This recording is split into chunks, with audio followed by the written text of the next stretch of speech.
So I imagine a couple of you have really considered or thought about what is this topic all about. Um, I'm going to take you through a discovery of about 50 years of the innovation of technologies, business, and IT. The whole topic about going from the moon into your park where you do data field capturing and doing integrated workflows. Let's have a talk about it. So, back in 1969, the Americans decided to send somebody to space. The giant leap for mankind, as they call it. Okay? At a staggering cost of $152 billion, President Kennedy stated in his address in 1961 that he's going to send a man to space, sort of as a cover-up to sort of mingle what the Soviet Union was trying to do at the same time. Now, this evolved into business being created, and then businesses got developed, businesses like Black & Decker, Motorola, even Velcro got designed in that particular stage. But let's continue with the journey. Okay. So, let me just click, next one, yeah. So, Buzz Aldrin, Neil Armstrong, and Michael Collins orbited the Earth. They landed on the surface of the moon. Took them 21 hours and 38 minutes staying there. A pretty expensive exercise for that amount of money. But needless to say, they came back and remained in quarantine for another 31 days. Okay. But that was in 69. What else happened in 69? So in the summer of 69, Jack and Laura Dangerman did not spend the time in a drive-in as per the Bryan Adams famous song. No, instead, they built a company called Esri. Which will revolutionarily change over the next 50 years, and we're gladly celebrating that 50-year anniversary this year as well. But ever since the 69, there's a lot of things that's taken place, so let's rock and roll with this one. Okay. So in 74 was the first innovative environment. So satellite navigation systems, as we call it, previously Navstar, owned and operated by the American Air Force, got developed.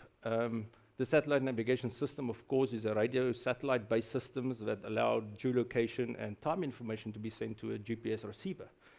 Based on the fact that that GPS receiver would have to have an unobstructed view from any place on the Earth or near the Earth's surface from at least 4 or 5 satellites. Pretty technology, cool in that stage. Okay. Now, over and above that, that GPS satellite receiver does not transmit anything. It's just a mere device like this, but it requires some information to be sent to it. So that is where the constellation of 33 satellites of Navstar is coming into play. Through a method of triangulation, it's sending radio signals down to the device. The device measures the length of the satellite signals and pinpoint your location under the surface of the Earth. So now that we actually know what these GPSs are all about, okay, let's go back to our little scenario of the moon. So how does space orbits and satellite probes navigate space? Does anyone know? Do they use GPS? Yes or no? In fact, no, they don't, because they are orbiting the Earth way above or way further than the 12,800 kilometers above the surface where the satellites operates. They need something more cleverer. They need something more interesting. They need gyrometers and accelerometers to find their location and to find their course of path. So the interesting thing is we're going back in history and we're going to speak to a guy called Johannes Kepler and the guys like Sir Isaac Newton, who discovered the law of motion and gravity. So space orbits who are doing interplanetary space missions are actually using gravity through a slingshot motion to send these space orbits into space. So it's like taking a piece of rock and throw it towards something and hopefully it doesn't disappear. Now this is exactly what's happening.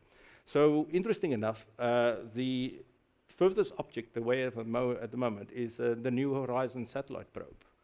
It is traveling at about 66 million miles per hour, and it is past the Earth, Pluto, about 5 billion kilometers from here. And the real thing about these accuracies and this technology is that it missed its target, passing Pluto, with a mere 1,300 kilometers. It's not bad for a bit of maths. So in 75, we continued the journey. Email got evolved. Did you know that? What happens in 76?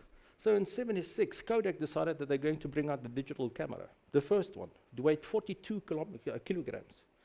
It's not like your cell phone. And in 1980, for the gamers out there, what happened? Oh, our dear beloved Pac-Man. Okay? Apparently, it's still in there's now an iPad and an iPhone version thereof. Let's continue the journey. In 81, about 10 years after the discovery and the Apollo missions got aborted, these guys, likes of Apple and Commodore, brought out the first PC computers. Quite powerful and advanced at that point in time. Interesting enough, did you know that the Apollo missions had 4 computers on board? First one was in the land vehicle, the launching vehicle. The launching vehicle, the computer will basically calculate the burn rate of the fuel in the Saturn V thruster. The second 2 is the AGC, or commonly known as the Apollo guidance computers. These computers were there, one in a command module, the other one in a lunar module, and they were helping these modules to navigate through space through accelerometers and gyrometers. And the fourth one was actually never used. It was a backup for the ACGs, but it is for the re-entry into the Earth's atmosphere and space. Okay, luckily we did not use any one of those. So let's continue. In 82, there was another thing. So who ever had a Walkman with a tape deck or a TDK? Cool. I've also had one. I actually looked for it and I found it, but I lost the earphones, the little squishy ones. Okay. So in 1990, it was the first revolutionary thing because ArcView 2.0 got released. Okay. Who in the audience are still using shapefiles? Any one of you? You're dating back to 1990 because with ArcView 2.0, shapefiles got released. Okay, 30 years on, it's still a pretty impressive method of transporting data in your points, lines, and vectors. We'll get to that a little bit later again. So 91, not in 91, in 97, we're sitting on Wi-Fi. Okay. Can't believe that it's so many years ago. 2000 was a pretty remarkable year because President Ronald Reagan in 83 decided that he's going to open up this common GPS thing that he did not know really what it was, and he said that commercial can use it, even though it was for military purpose. Bill Clinton saw the light, maybe it was an insight from Monica, and he opened up selective availability. So selective availability was at that point in time the biggest GPS error source for us. So if you had a GPS, probably weigh a ton, but you had an accuracy of about 30 to 100 meters. Since selective availability has been switched off, since May 2000, that accuracy has now dropped down to the commercial of about 1 to 3 meters. Okay, pretty nice. Let's continue the journey. In 2001, which is disappearing there, ArcPad got released. Who's using ArcPad still? Nobody? Even though it's 20 years old, it's quite remarkable because it was the first product, pet project by Esri Australia that got rebranded for Esri Inc. Okay? It's quite good because it was the first digital map capturing tool that will allow for offline data editing using shapefiles. Okay. What is also remarkable is the fact that it also integrated with the GPS and high accuracy GPS, and it had the capability of doing photographs and attaching photographs, and it had the capability of doing laser distance and distometers. Quite remarkable if you think it's 20 years ago. But the other thing is, it also ran on Palm Pilots. We had a Palm Pilot. I think I still have one perhaps, but it is old and broken because it's running Windows as an operating system. Way back when it was Pocket PC, and I think later on it became Windows 5. A great design, must be said. So now how does that compare to what we have nowadays? I mean, we have, at a very similar time period, iPhone also got released. I think it was in 2004 when Steve Jobs released it. I think somebody mentioned it in a plenary. I think Akib mentioned it. So how does the processing power of the Apple computers or my iPhone compare to that of the ICG, of the ACG in the Apollo? It's the same thing, except that the one in the ACG and the Apollo mission was hand-built, okay? It was literally woven by copper wire. It ran 2 kilobits of RAM, 32K of ROM, okay? And it even had a processor at 0.043 megahertz, okay? It's 30 million times slower than my iPhone. So who's got more than one phone? I see that is like me, the trend nowadays. You have to have more than one phone. So you're sitting with 2 supercomputers on you, okay? It's more processing power than the whole of the Apollo mission had in the lifespan of 15 years. Makes you think. So how do we take this going forward? We've got now the technology, we've got the GPS. So how do I decide what is the best device for the best job, or for the job that I need to do? We want to go mobile, so how do I select this device and going into mobility? Now, before you can actually do it, you have to ask you a couple of questions. And there are 7 of them. Let's quickly speak about them. The first one is the sort of application and the environmental conditions in which you're going to use the device. So is that thing sustainable of maybe that harsh environment, that minus 30 degrees or that 50 plus degrees? Okay? Is it spill proof? Can I drop it? Those are the things that I need to consider for the application and, of course, the environmental conditions. Then we look at data. Are we still using that shapefile, or do I need to send this data via a protocol, maybe 3G or 5G in the future, Wi-Fi, into an environment where the data needs to be immediately accessible? Or could I upload my pothole in 24 hours? Or can I only do it in 4 days' time when I may be deployed in one of the transfer parks? Okay. Maybe I'm a game ranger, and I'm working in an environment, and I've got maybe fat fingers, and I do not know exactly how to do it. How does the screen size and those things operate? The third one is also important, that's battery life. Because the battery life of my device have an influence on my operational efficiency, okay? Do I have the capability of working a full 8 hours, or am I just bound to 2 hours that my iPhone will give me when GPS is running? Things important, do I have a plug-in, or do I have a power bank nowadays? Things to consider. Number 4 is, how do I work about the screen size? Do I have the arm, like Popeye, to carry around a 20-inch screen? Okay, or might I need to go a little bit smaller? Okay, or maybe is my screen size too small because I have bad eyesight? Okay, things to consider. But you've got to remember, back to the power, the bigger the screen, the more power it consumes. So think about that.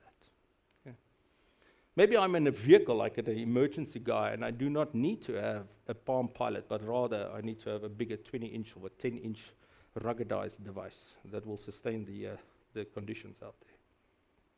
Number 5, let's have a look at security.